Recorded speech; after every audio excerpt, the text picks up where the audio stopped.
பெருக்கல் வகுத்தலுக்கு கூடும் நேரம் வழி இருக்கு.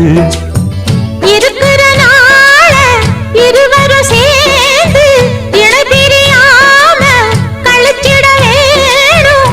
ஏதோ ஏதோ சொல்ல தோணும். அட உன்னோட ஒன்னான மூணாகும். அது இப்போதும் எப்போதும் தேனாகும்.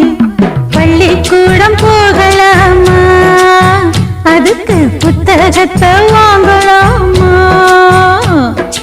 எல்லோருக்கும் நல்ல பாடம் சொல்லாமலே புரியும் பாடம்.